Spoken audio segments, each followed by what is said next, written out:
Bill आता 5 वाजता शोक प्रस्ताव यायचे. घेता अगोदर नाही, मुख्यमंत्री येत आहेत, खाली भाषण चालू आहे, त्यामुळे आपलं भाषण हो दिलेत ना. सभापती महोदय, 260 आणि 259 असे दोन प्रस्ताव आपण एकत्र करून या विषयावरती आपण आज चर्चेला घेतले. खरं म्हणजे विरोधी पक्षाच्या ह्या दोन जे काही प्रस्ताव आहेत हे प्रमुख शस्त्र असतात आणि या प्रमुख शस्त्राच्या माध्यमातून महाराष्ट्रातील जनतेचे प्रश्न, महाराष्ट्र सरकारवरती अंकुश ठेवण्याचं काम, जे महाराष्ट्र सरकारच्या बाजूने चांगली कामं होतात त्याची प्रशंसा, जिथे महाराष्ट्र सरकार चुकतंय, जिथे अधिकारी गडबड करतायत त्यांच्यावरती नियंत्रण आणण्यासाठी महाराष्ट्र सरकारला त्या गोष्टी उघडकीस करणं, हे सगळं खरं म्हणजे या 259 आणि 260च्या प्रस्तावात अभिप्रेत असतं. मला माहिती आहे की या प्रस्तावावरती बोलण्यासाठी पूर्ण विरोधी पक्ष सगळे सदस्य या दोन्ही प्रस्तावावरती बोलणार आहेत. परंतु यावेळेला मी नवीन कुठलाही विषय बोलणार नाही. त्याचं कारण असं आहे की आत्तापर्यंतच्या अधिवेशनामध्ये जे जे विषय मी बोललो, जे जे विषय मी पोट तिडकीने मांडले, जे जे विषय मी राईट ऑफ इन्फॉर्मेशनच्या माध्यमातून सभागृहाला अवगत करून दिले, माझी अशी अपेक्षा होती की त्या विषयावरती सरकार काहीतरी दखल घेईल, काहीतरी त्याच्यावरती चर्चा करेल, काहीतरी अधिकाऱ्यांच्या बाबतीमध्ये निर्णय घेईल. परंतु माझा जो काय भ्रमनिरास झालेला आहे, माझं जे काय मत झालेलं आहे 5 वाजता 2-2 मिनिटं आणि म्हणून एक शेवटचा प्रयत्न म्हणून मी या सभागृहात विषय मांडतो. अनायसे आत्ता सभागृहाचे नेते शिंदेसाहेब होते म्हणून त्यांच्यासमोर मांडणार होतो, पण आता नेमक्या पंकजाताई आलेल्या आहेत तर पंकजाताईंचा विषय पहिला मांडतो. आपल्याला माहिती आहे की मागच्या अधिवेशनामध्ये मी एक लक्षवेधी मांडली होती. ज्या लक्षवेधीमध्ये 350 एकर जमीन, या जमिनीवरती जो भराव टाकला जातोय याच्या बाबतीमध्ये मी पुराव्या सकट या सभागृहाला माहिती दिली होती लक्षवेधीच्या माध्यमातून. आणि आपण देखील ताबडतोब या लक्षवेधीचा गांभीर्य बघून आपण देखील ताबडतोब मान्य केलं की मी स्वतः तिकडे येणार, बघणार आणि त्याच्यानंतर जी काय पुढची कारवाई करायची ती करणार. परंतु सांगायला खेद वाटतो, आपण आलात तिथे, आपण बघून गेलात आणि आपण बघून गेल्याच्या नंतर तिकडची कारवाई आणखीन जोरात झाली. मी हे जे बोलतोय हे मी जबाबदारीने बोलतोय. आपण ज्या दिवशी येऊन गेलात, आपण ज्या दिवशी व्हिजिट केली, माझी अशी अपेक्षा होती की आपण तिकडे ताबडतोब, कारण आपण बघितलं की कांदळवन अगदी टोकापर्यंत गेलेलं आहे. मातीची भिंत 350 एकरच्या पूर्ण जागी मातीची भिंत घातलेली आहे आणि कांदळवनाला मिळणारं पाणी बंद करून कांदळवन तोडण्याचं काम चालू आहे आणि जवळजवळ 350 एकर गिळंकृत करण्याचं काम. मुंबई शहरामध्ये 350 एकर जमीन गिळंकृत करण्याचं काम. आशिष शेलार, आपण पालकमंत्री आहात. पहाडी नाही तुम्ही नाही आहात, पण तुमच्या माहितीसाठी सांगतोय, पहाडी गोरेगाव एरिया आहे ज्यामध्ये 70 एकर जमीन ही नॅशनल लॉ युनिव्हर्सिटीला दिलेली आहे. त्याच वेळेला 70 एरिया, कारण हा पूर्ण एनडी झोन आहे, कांदळवन आहे, मँग्रोव्ज आहे आणि त्यामुळे 70 एकर जमीन लॉ युनिव्हर्सिटीला दिली. 70 एकर जमीन त्याच्याच बरोबर प्रायव्हेट मधु डेव्हलपर याने ती अजून एनडी झोनमधनं बाहेर काढली. म्हणजे 140 एकर जमीन समजा आपण त्याच्यावरती भराव टाकून तिकडे काम सुरू होणार आहे. परंतु 350 एकरच्या बाजूने मातीची भिंत बांधली आहे आणि पूर्ण येणारं पाणी थांबवून दररोज तिकडे भरणी चालू आहे. हे मी ओरडून ओरडून थकलो. मी आपल्याला पत्र लिहिलं, लक्षवेधी आणली, लक्षवेधीच्या माध्यमातून मंत्री महोदयाने तिकडे भेट दिली. मंत्री महोदय स्वतः बघून गेले. आम्हाला अशी अपेक्षा होती मंत्री महोदय बघून गेले ताबडतोब कारवाई होऊन जाईल, थांबेल. कारण मंत्री महोदयांनी स्वतः प्रत्यक्ष बघितलंय की खरोखर भिंत टाकून, म्हणजे मातीची भिंत टाकून पाणी यायचं बंद झालं, हे तर आपण मान्य केलं त्या दिवशी. परंतु कारवाई नाही आहे. दररोज त्यांचा माज एवढा वाढलेला आहे. प्रायव्हेट बॉन्सर तिथे घेऊन तिथे माती टाकली जाते. आम्ही कार्यकर्ते अडवायला गेलो तर पोलीस स्टेशन आमच्यावरती गुन्हे दाखल करते. ज्या माणसावरती कांदळवन तोडलं म्हणून ज्याच्यावरती गुन्हे दाखल झालेले आहेत त्याच्यावरती आजपर्यंत कुठली कारवाई झालेली नाही. फक्त पोलीस उत्तर काय देतात की आम्ही गुन्हा दाखल केलाय. कारवाई काय? पुढे कारवाई काहीच झालेली नाही. त्यामुळे होतंय काय मॅडम, आपला उद्देश किती चांगला असला तरी संशयाची सुई ही आपल्या खात्याकडे जाते आणि जो आपल्या खात्याकडे जाते आणि आपण जेव्हा व्हिजिट करून गेलात तर पर्यायाने ती आपल्याकडे जाते.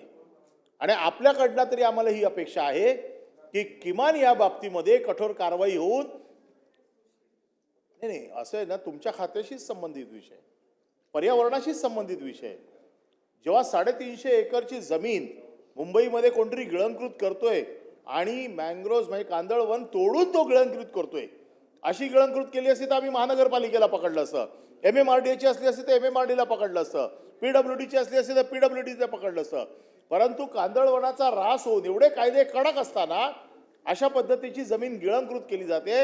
हा विषय मी मागच्या वेळेला अतिशय पोटतिडकीने मांडला, परंतु सांगायला दुःख आहे की जेव्हापासून हे झालंय अजून मोठ्या प्रमाणात तिथे भरणी केली जाते. माझी आपल्याकडनं अपेक्षा आहे किमान हा प्रश्न मी आता दुसऱ्यांदा या सभागृहात आणतोय, यावेळेला तरी आपल्याकडनं मला नाही, वन विभागाची जमीन नाहीये. नाही, वन विभागाची जमीन नाहीये, ही जमीन सरकारची आहे, पण महसूलची जमीन आहे, ND झोन आहे. प्रश्न जमीन कोणाची आहे की नाही, पण कांदळवन तोडतायत आणि भरणी करतायत, त्याच्यामुळे तो आपल्याच खात्याशी संबंधित आहे. त्यामुळे ज्यांनी तोडली आहे त्याच्यावरती कारवाई व्हायला पाहिजे, गुन्हे दाखल झाले पाहिजेत.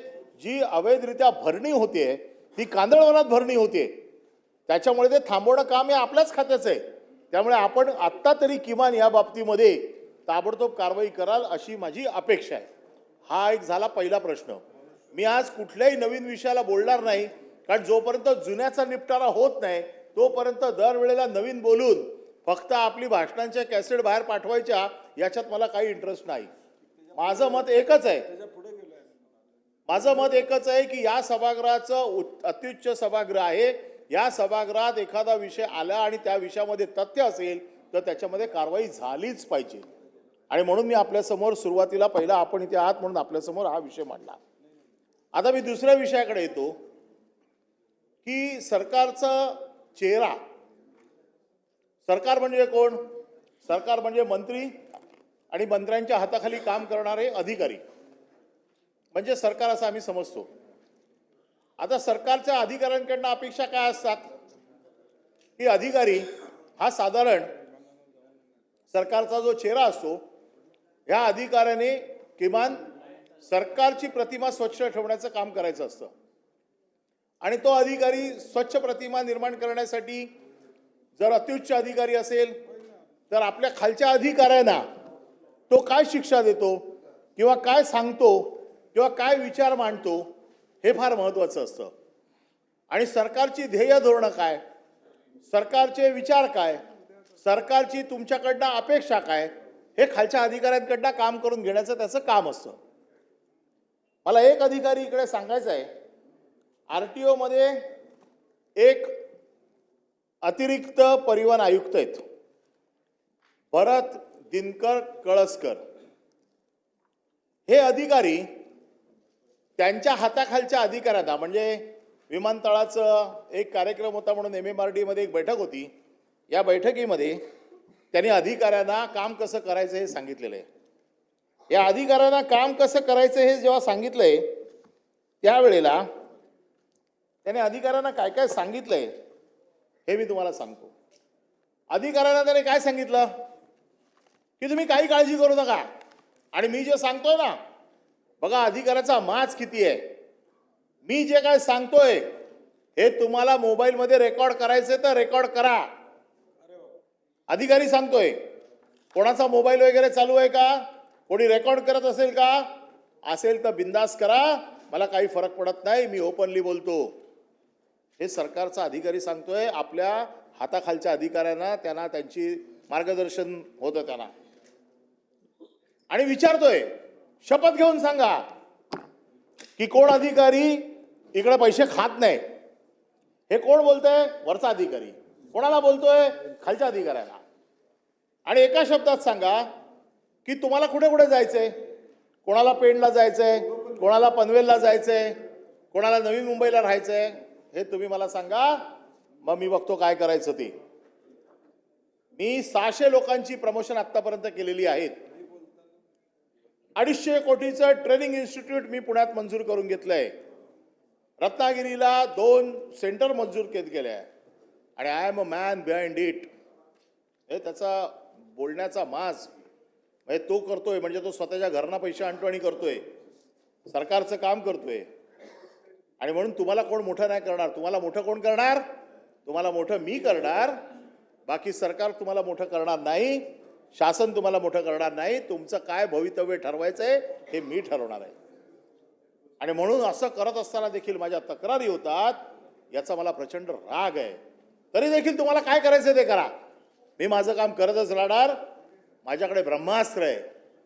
आता हे ब्रह्मास्त्र कोण आहे हे बघायचंय. हे ब्रह्मास्त्र कोण आहे ते बघायचंय. आणि माझी प्रॉपर्टी तुम्हाला माहित नाही. माझी प्रॉपर्टी काय ती मी आता सांगतो थोड्या वेळाने. की माझी प्रॉपर्टी तुम्हाला माहित नाही कशी कमवली आहे ती. आणि इथे जर करायचं असेल तर त्याला दम लागतो. म्हणजे त्याच्या पुढे एक शब्द आहे, तो मला बोलता येत नाही इकडे, तर त्याला दम लागतो. त्या दमवरती मी पुढे लागते, त्याच्यात फुले आहेत. आणि मला जे करायचंय ते मी करतोच. मला कोणी अडवू शकत नाही, कारण माझ्याकडे ब्रह्मास्त्र आहे. आता हे सगळं करताना त्याने स्वतःच्या बडायामध्ये काय काय सांगितलेलं आहे की माझ्याकडे असे आमदार खासदार पत्र पाठवत असतात. मी दररोज अशी पत्र आहे ना कचऱ्याच्या टोपलीत टाकतो. दररोज अशी आमदार खासदारांची पत्र कचऱ्याच्या टोपलीत टाकतो. आणि मी आतापर्यंत नाशिकला 4,500 बोगस फिटनेस दिले. स्वतः कबूल करतोय. मी नाशिकला स्वतः बोगस फिटनेस दिले. अंधेरीमध्ये 37,000 बोगस लायसन दिली. Driving license. आणि तरी ह्या सगळ्यावरती ज्या लोकांनी हे दिलं त्यांच्यावरती पांघरुण घालायचं काम या भरत कळसकरने केलेलं आहे. ही त्याची गुर्मी आहे. हे सगळं. आणि वरती पुढे काय वाक्य? या सगळ्या भांडणाचा केंद्रबिंदू मॉनिटरी गेन आहे. आणि आता माझे फक्त 7 महिने राहिलेले आहेत. या 7 महिन्यात जे काय गुंडाळायचंय ते आपल्याला सगळ्यांना मिळून गुंडाळायचंय. हे भाषण आहे कोणाचं?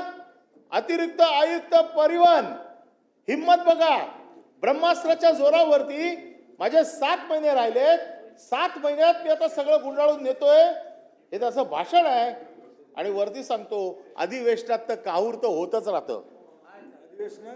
अधिवेशनात अशा प्रकारचं काहूर हे होतच राहतं. मी एक्स्ट्रीमिस्ट आहे, म्हणजे मी अतिरेकी आहे. काय सरकारचा अतिरेक्यांवर काय कंट्रोल आहे की नाही? सरकारचं ब्रह्मास्त्र अतिरेक्यांवरती चालणार आहे की नाही?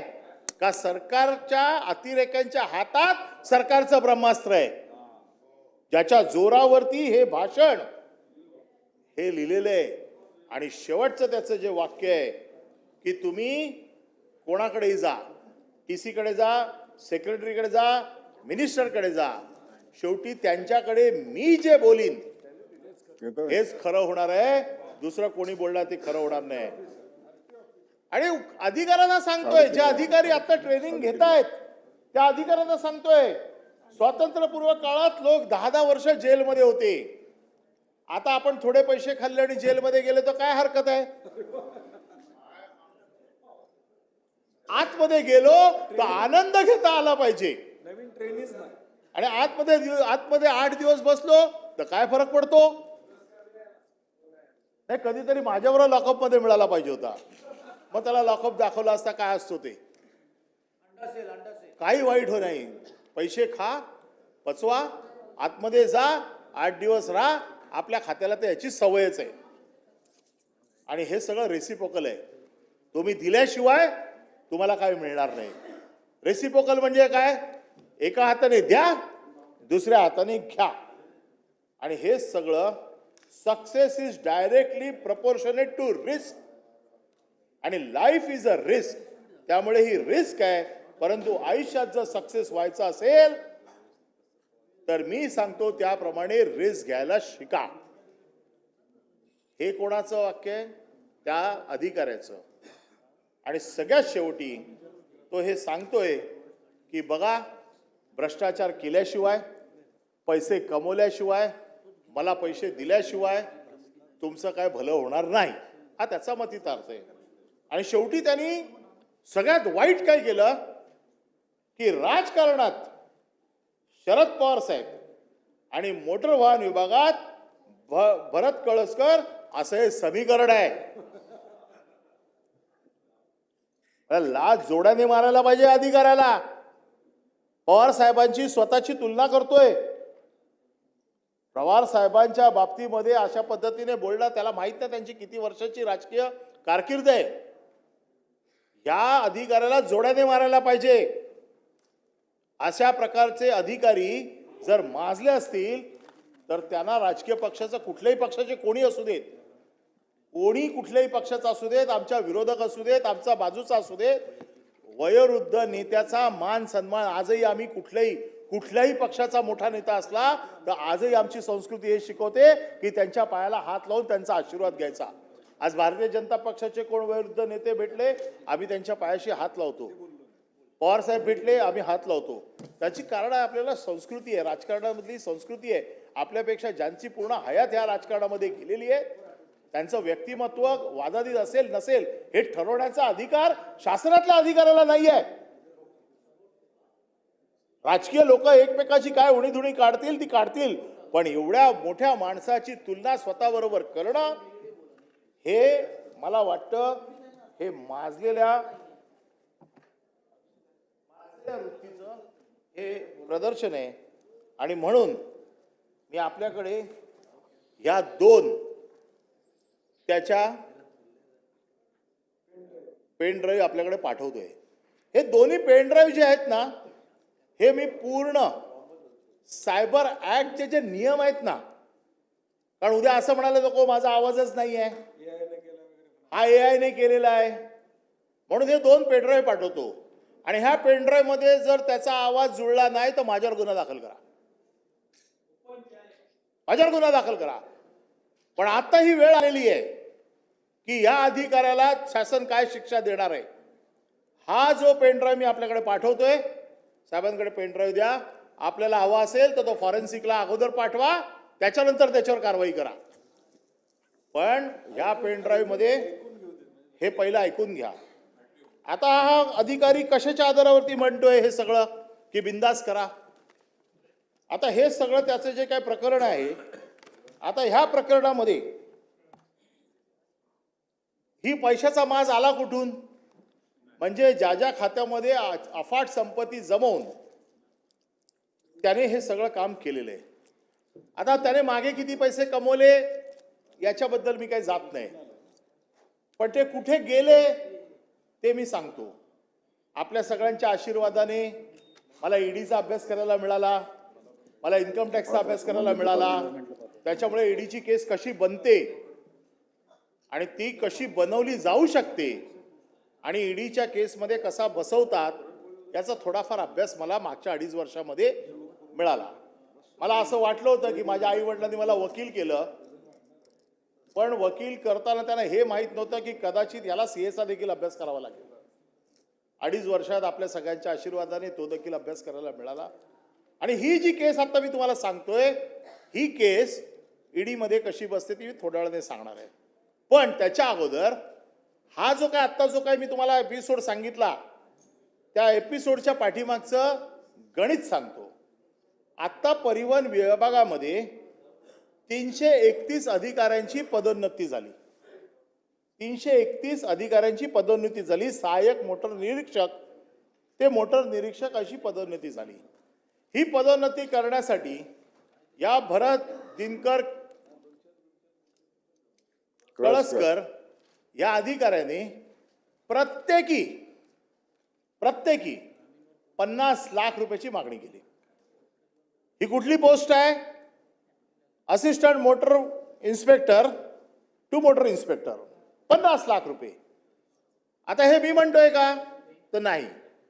331 अधिकाऱ्यांपैकी 245 अधिकाऱ्यांनी मुख्यमंत्र्यांना तक्रार केली. माझ्याकडे तर केलीच, माझ्याकडे एक पत्र पाठवलं. पण 245 अधिकाऱ्यांनी आमच्याकडे 50 लाख रुपये मागितले अशी तक्रार केलेली आहे आणि त्याच्यावरती मुख्यमंत्री कार्यालयाचा शिक्का आहे. आता 245 अधिकारी आणि त्याच्यात काय, पहिले 10 लाख रुपये द्या टोकन, मग तुमचं पुढचं पोस्टिंग होईल. मी आज पुन्हा एकदा सभागृहाच्या समोर सांगतो, यामध्ये माझा मंत्री महोदयांवरती आरोप नाही. त्याचं कारण सांगतो, कारण मंत्री महोदयांना हे विषय माहीतच नाही आहे. मला जी त्याची मोडस ऑपरेंडी कळली, मंत्री महोदय बंगल्यावरती नसताना मंत्री महोदयांच्या बंगल्यावर जायचं, तिकडे सगळ्यांशी बोलायचं, असं दाखवायचं की हे सगळं माझ्याच ताब्यात आहे, हे सगळं माझ्या हातात आहे. म्हणून मी मंत्र्यांवरती आरोप नाही करत आहे. पण मंत्र्यांना आज हे या निमित्ताने मी सांगू इच्छितोय, तुमच्या खात्यामध्ये काय जळतंय. नाही मंत्री असा 245 तक्रारी आहेत. या 245 तक्रारींची प्रत मी आणली आहे. तुम्हाला वाटत असेल खोटंय, मुख्यमंत्री कार्यालयाचा शिक्का आहे. मुख्यमंत्री कार्यालयात खोटंय वाटतंय, या 245 लोकांची चौकशी करा. या 245 लोकांनी दिलंय की नाही तक्रार, खरी आहे की खोटी आहे ती बघा. पाहिजे असेल तर हे पण फॉरेन्सिकला पाठवून द्या की खऱ्या सह्या आहेत का खोट्या सह्या आहेत. द्या बाबा साहेबांकडे. आज साहेबांकडे भरपूर पाठवून द्यायचं आहे मटेरियल, कारण ह्यांच्या माध्यमातून पोचलं तर पोचलं, नाही तर पोचतच नाही. आता ही केस का बनते की हे पैसे जातात कुठे? आता हे केस पैसे जे जात आहेत या माणसाच्या शेल कंपन्या आहेत. या शेल कंपन्या कुठल्या कुठल्या आहेत? या शेल कंपन्यांची नावं आहेत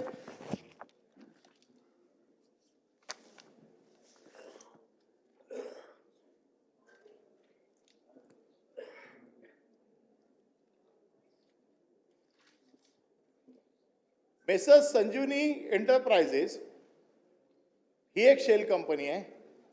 मेसर्स धन संजीवनी ॲग्रोफीड्स प्रायव्हेट लिमिटेड ही शेल कंपनी आहे आणि VBK इन्फ्राटेक प्रायव्हेट लिमिटेड ही शेल कंपनी आहे. आता ह्या शेल कंपन्यांच्या स्टोऱ्या सांगतो. ह्या शेल कंपन्या तुम्ही कंपनीज रजिस्टरचं जे काय साईट आहे या साईटवर बघा. या कंपन्यांची नोंदणी आहे. शेल कंपनी कशाला म्हणतात? शेल कंपनी म्हणतात जी कंपनी फक्त रजिस्टर केली जाते, ज्याच्यामध्ये कुठलाही व्यवहार होत नाही, ज्याच्या व्यवहारामध्ये काळे पैसे पंप केले जातात आणि त्या काळ्या पैशाचा व्यवहार पांढऱ्या पैशामध्ये केला जातो. म्हणून मी सगळ्या कंपन्यांचं पूर्ण फॉरेन्सिक ऑडिट करून घेतलं. फॉरेन्सिक ऑडिट केल्यावरती माझ्या लक्षात आलं की या कंपन्यांचे कुठले व्यवहारच झालेले नाहीयेत. मग या कंपनीमध्ये पैसे आले कुठून? ट्रान्झॅक्शन तर व्हायला पाहिजे.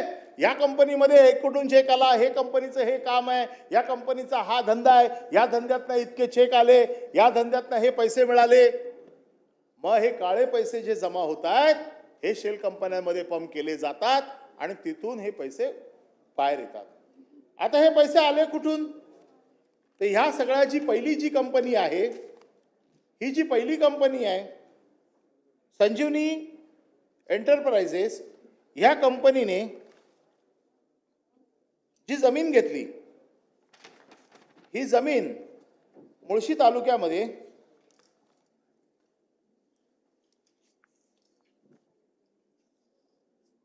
संजीवनी एंटरप्राइजेस ही औंध पुणे ही जमीन घेतली. ही जमीन त्यांनी वडिलांच्या नावावरती घेतली, म्हणजे त्यांच्या नावे घेतलेलं आहे. असे सगळे जे शेल कंपनीचे डायरेक्टर आहेत, हे कोण आहेत डायरेक्टर? त्यांची मिसेस, त्यांचा भाऊ, त्यांचे वडील, हे सगळे त्या शेल कंपनीचे डायरेक्टर आहेत. असा कुठला धंदा करताय तुम्ही की जो शेल कंपनीच्या नावावरती काहीतरी ट्रान्झॅक्शन असतील? माझ्याकडे सगळे CA रिपोर्ट आहेत, मी ते CA रिपोर्ट सबमिट करणार आहे की असे कुठलेही त्याच्यामध्ये ट्रान्झॅक्शन नाही. म्हणजे शेल कंपनीच्या नावावरती एक जमीन त्यांनी घेतली 50 लाखाला, एकूण 50,50,000ला. 3 एकर जमीन घेतली एकूण 50,50,000ला आणि ती जमीन विकली कितीला? 22 कोटीला. आता 49 लाखाची जमीन 22 कोटीला विकली जाते. असा कुठला धंदा आहे, अशी कुठली जमीन आहे? आता आपण ना महसूल मंत्री आहात, थोडं आम्हाला पण मार्गदर्शन करा. काय वडिलांचे रिटायरमेंट बिचारचे पैसे आले ते लावतो तिकडे, जर 22 कोटी वगैरे मिळत असतील तर. म्हणजे ह्या पद्धतीने पैसे अशा पद्धतीने फिरवायचे, म्हणजे ह्याला म्हणतात मनी लॉन्ड्रिंग. मनी लॉन्ड्रिंग काय? The money come out of crime and which has लॉन्डर in the account, that is money laundering. आता हे पैसे, काळा पैसा हा अशा पद्धतीने शेल कंपनीत गेला. शेल कंपनीतनं जमिनी विकत घेतल्या. त्या जमिनीला 50 लाखाच्या जमिनीला 22 करोड रुपये केले. आणखीन ते 22 करोड रुपये वाईट झाले. पुन्हा दुसरी जमीन घेतली, जमीन पुन्हा शेल कंपनीच्या नावावरती, आणि ती भाड्याला कोणाला? भाड्याला कोणाला? स्वतःच्याच घरात. म्हणजे त्यांच्याच नातेवाईकाला त्याच जमिनीचं भाडं त्यांच्या मिसेसच्या नावावर येते. ते वर्षाला 1.5 कोटी रुपये. अशा कित्येक व्यवहार आहेत. हे मी आता सभागृहात सांगू शकतो, पण हे मी ऑथेंटिकली सगळे सर्टिफाईड, हे सगळे व्हेरीफाय केलेले हे व्यवहार मी तुम्हाला सांगतो. त्याच्यावर अजून संशोधन चालू आहे, यथावकाश सगळ्या गोष्टी येतील. आता हे जर अधिकारी काळा पैसा जमवत आहेत, शेल कंपन्यांमध्ये टाकतायत, 50 लाख रुपये अधिकाऱ्यांकडे मागतायत, माझा प्रश्न असा आहे की या अधिकाऱ्यांवरती आपण चौकशी करणार आहे की नाही? आता थोड्या वेळापूर्वी सभागृहाचे नेते माननीय उपमुख्यमंत्री गेले. म्हणजे तुम्हाला जर कारवाई करायची असेल, मागच्या वेळेला प्रवीण दरेकरांनी अगदी अधिवेशन संपता संपता एका अधिकाऱ्याचं फक्त नाव घेतलं, ताबडतोब तिकडे मंत्री उभे राहिले, ईओडब्ल्यूची चौकशी लावून टाकली, अँटी करप्शन चौकशी लावून टाकली. माझा प्रश्न असा आहे की एवढे पुरावे दिल्याच्या नंतर आपण त्याची अँटी करप्शनची ओपन इन्क्वायरी लावणार का? त्याला निलंबित करणार का? कारण आपल्याकडे सगळे पुरावे दिलेले आहेत. मला ह्याचं उत्तर मुख्यमंत्र्यांकडनं हवंय, कारण नाहीतर उत्तर मिळेल असं मला वाटत नाही. माझा परत सांगतो, मी माझा मंत्र्यांवरती आक्षेप नाही, पण ह्या वेळेला जर मंत्र्यांनी त्याला वाचवलं तर मग नाईलाज असतो. मला असं म्हणावं लागेल की मंत्र्यांच्या आशीर्वादाखाली हे चाललंय. आणि म्हणून मी तुम्हाला पुन्हा एकदा हात जोडून विनंती करतो की अधिकारी हा आपला चेहरा असतो खात्याचा, आणि खात्याचा चेहरा जर असा बरबटलेला असेल, खात्याच्या चेहऱ्यावरती अशा प्रकारची प्रश्नचिन्ह असतील, तर मंत्र्यांनी देखील आपल्या प्रतिमेचा विचार करावा, शासनाने देखील आपल्या प्रतिमेचा विचार करावा. हे झाले 2 विषय. यानंतर येतो मी नगरविकासकडे, कारण नगरविकासच्या बाबतीत देखील मागच्या अधिवेशनामध्ये जे प्रश्न मी उपस्थित केले होते, आता हे प्रश्न उपस्थित करून मी प्रत्येक वेळेला कमिशनरला पत्र दिली. कमिशनरने सांगितलं आम्ही बघतो म्हणून. कमिशनर बघत नाहीये. नगरविकास खात्याच्या सचिवांना पत्र दिली. नगरविकास खात्याचे सचिव काय लक्ष देत नाहीये, प्रश्नाची उत्तरच देत नाहीयेत. सभापती महोदय, मग माझा हा हक्कभंग होतो की नाही? सभागृहामध्ये मी प्रश्न विचारतो, त्याला उत्तर मिळत नाही, त्याच्यावर चर्चा होत नाही. मी अधिकाऱ्यांना पत्र देतो, त्याला कोण उत्तर देत नाही. म्हणजे जर सरकारने ठरवलं असेल आम्हाला मोजायचंच नाही, तर मग हे अधिवेशन तरी का ठेवता तुम्ही? इकडे तुम्हाला एक अपेक्षा असते की चांगली चर्चा झाली पाहिजे, चुकीचं असेल तर चुकीचं तिकडे पॉइंट आउट केलं गेलं पाहिजे, त्याच्यावरती सरकारने कारवाई केली पाहिजे, आणि कारवाईतनं सरकारने हे लोकांना दाखवून दिलं पाहिजे की कुठला नॉनसेन्स आम्ही टॉलरेट करणार नाही, आम्ही कुठलं चुकीचं होऊ देणार नाही, हे सरकारने दाखवायचं असतं. परंतु इकडे सरकार दाखवत आहे काय की तुम्ही खाली काही करा, आम्ही तुम्हाला वाचवायला बसलोय. आणि त्यामुळे हा तिसरा नगरविकास खात्याचा प्रश्न आहे. इथे एक CTS नंबर 40 ते 58 हे उल्हासनगरची प्रकरणं आहेत. ही 3 प्रकरणं मी तुम्हाला सांगतो ज्याच्यामध्ये व्हायोलेशन होऊन अगदी मोठ्या मोठ्या बिल्डिंग उभ्या राहिल्या, कोण कोणाला मोजतच नाहीये.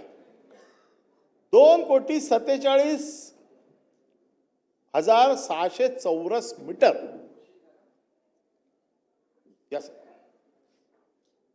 2,47,700 चौरस मीटर. मी उल्हासनगरची प्रकरणं सांगतोय जी मागच्या खूप दिवसापासून मी सरकारकडे पाठवते पण कोण बघत नाहीये. ही जमीन शेतकऱ्यांना दिली गेली. ही मारळ शेती सोसायटी यांना 1,68,00,000 दिली होती 2008ला. आणि त्याला हे सांगितलं होतं की शेतीसाठी, याची कंडिशनच आहे की शेतीसाठीच जमीन दिलेली आहे सोसायटीला.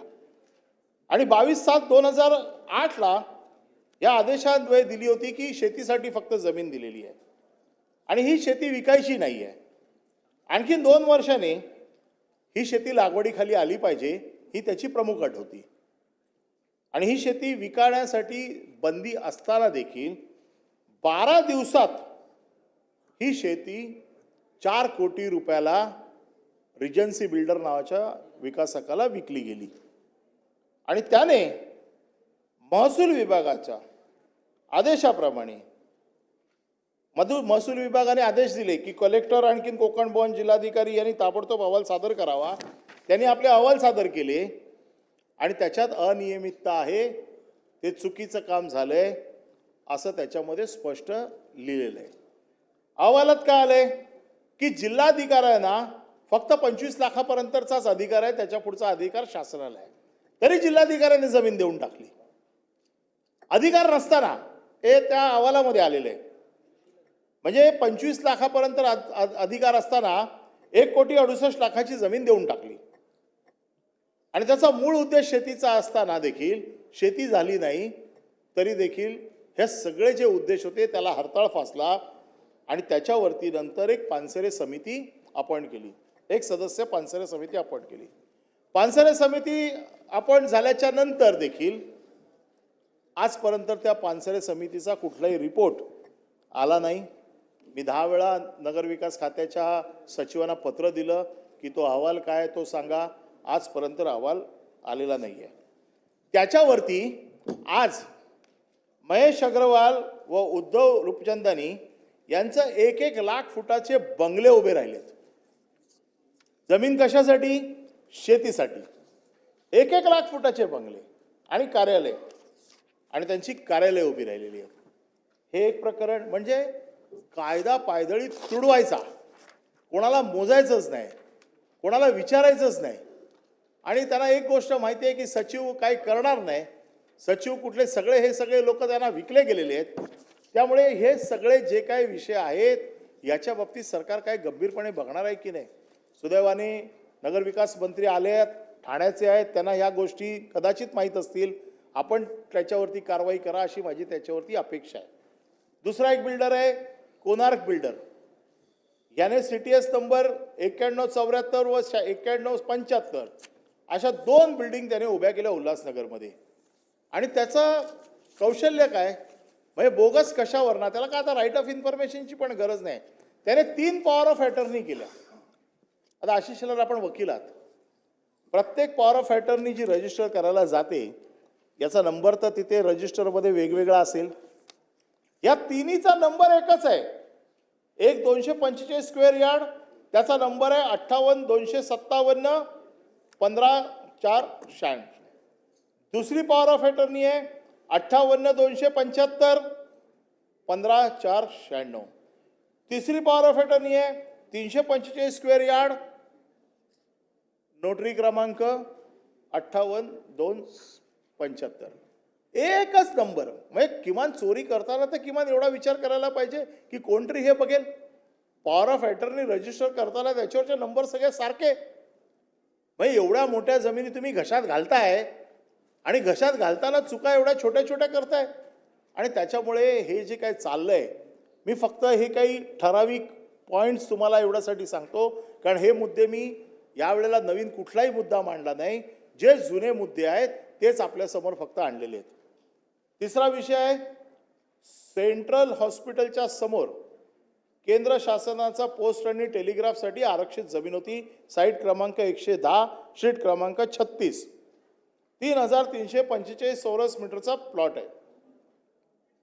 तिथे पण हा कोणार्क बिल्डर व रेखा कस्तुरी यांनी त्या रचनाकार प्रकाश मुळेला हाताशी घेऊन DC रूल आणि अल्टरनेट अकॉमोडेशनच्या साठी रिझर्व असलेली जमीन त्यांनी पुन्हा ही खाऊन टाकली.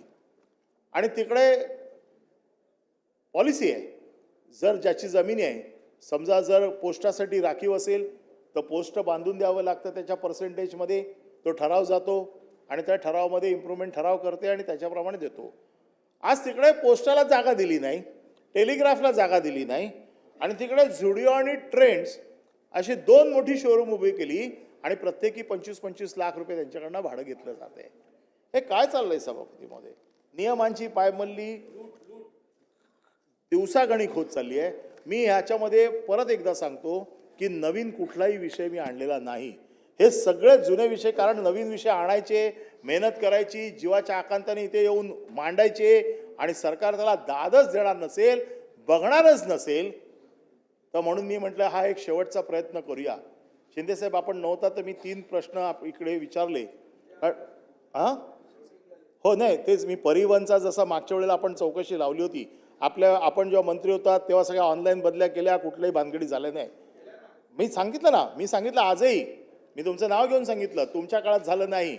माझं म्हणणं असं आहे, प्रताप सरनाईकांवरती पण माझा आरोप नाही, पण त्यांच्या हाताखाली जो अधिकारी आत्ता जो काय धुमाकूळ घालतोय, जसं आपण मागच्या वेळेला अगदी शेवटी आलात आणि चौकशीचे आदेश देऊन EOWची चौकशी लावून टाकली, तशीच माझी अपेक्षा आहे. मी पुरावे दिलेले आहेत, मी तक्रारी दिलेल्या आहेत, आपल्याकडनं माझी अपेक्षा आहे. पेन ड्राईव्ह दिलेला आहे. भरत दिनकर कळसकर सहाय्यक परिवहन आयुक्त याची सगळी कुंडली जी काय आहे ती मी दिलेली आहे. त्याचं रेकॉर्डिंग दिलंय, फॉरेन्सिकला रेकॉर्डिंग पाठवून मी सांगितलं, आव्हान दिलेलं आहे, जर चुकीचं असेल तर माझ्यावरती कारवाई करा. त्याची कुंडली आता बांधावीच लागेल. त्याचं कारण असं, आणि ते तुम्हीच बांधू शकता फक्त. त्याच्यामुळे माझी आपल्याकडनं अपेक्षा आहे की जे 2 विषय मी मांडले आत्ता, ते 2 विषय आपल्याशी संबंधित आहेत. एक विषय मी मांडला तो ताईंशी विषय मांडलेला आहे. म्हणून मी यावेळेला असं ठरवलं की पुढच्या नवीन कुठल्याही विषयात जायचं नाही, कारण शेतीवरती आता विरोधी पक्षाकडनं सतेजजी बोलले, बाकीचे जे विषय आहेत ते प्रत्येकजण एककला बोलेल. मी फक्त हे 3 विषय गेल्या 2 अधिवेशनात मांडत होतो. त्याच विषयावरती एक शेवटचा प्रयत्न, सरकारकडनं वेळी आशा अपेक्षा घेऊन मी हे विषय मांडलेले आहेत की हे सरकार संवेदनशील आहे, हे सरकार आपलं गतिमान आहे, किमान 3 इंजनवाला आहे. तर या 3 प्रकरणामध्ये कारवाई करून सरकारची प्रतिमा स्वच्छ करा. माझं म्हणणं आहे, तुम्ही स्वतःची प्रतिमा स्वच्छ एवढंच दाखवा, बाकी आमच्यासाठी काही करू नका. पण हे जे मुद्दे मी जे सभागृहात मांडले, ह्या मुद्द्यांवरती उपमुख्यमंत्री आणि या सभागृहाचे नेते यांनी ताबडतोब कारवाई करावी. किमान त्या भरत कळसकरची ओपन इन्क्वायरी लावावी ACBच्या माध्यमातून, त्याच्यावरती कारवाई करावी. जर मी चुकीचा ठरलो, माझ्यावरती कारवाई करा, परंतु मी जे काही दिलेलं आहे त्या प्रकरणाची सखोल चौकशी करून याच्या बाबतीत कारवाईचे संकेत द्यावेत, कारवाई करावी. ताईंकडे मी विनंती केलेली आहे की पर्यावरणाचा जो प्रश्न आहे, मुंबईमध्ये 350 एकर प्लॉट जिथे आशिष शेलारसारखे सक्षम पालकमंत्री आहेत, जमीन तुमच्या पायाखाली, म्हणजे पायाखालची जमीन सरकणे, हा जो काही वाक्प्रचार आहे ना, तो मला ह्या प्रकरणात दिसतोय. पायाखालची जमीन सरकते, तर ही जमीन सरकू नये यासाठी माझा प्रयत्न आहे. मला माहिती आहे की त्या 350 एकर ND झोनमध्ये आहे. मुंबईमध्ये अशीच कांदळवनं कमी राहिलेली आहेत, तर ही कांदळवनं वाचवण्यासाठी मी पंकजाताईंना देखील विनंती करतो, आपण देखील याच्यामध्ये जातीने लक्ष घालून या सगळ्या कारवाया कराव्या. आणि मी जे काय आज मुद्दे मांडलेत, हे मुद्दे मी प्रभावीपणे आपल्यासमोर ठेवलेले आहेत. शासनाची प्रतिमा सुधारता आली तर सुधारा, अन्यथा आपल्याला धन्यवाद. जय हिंद, जय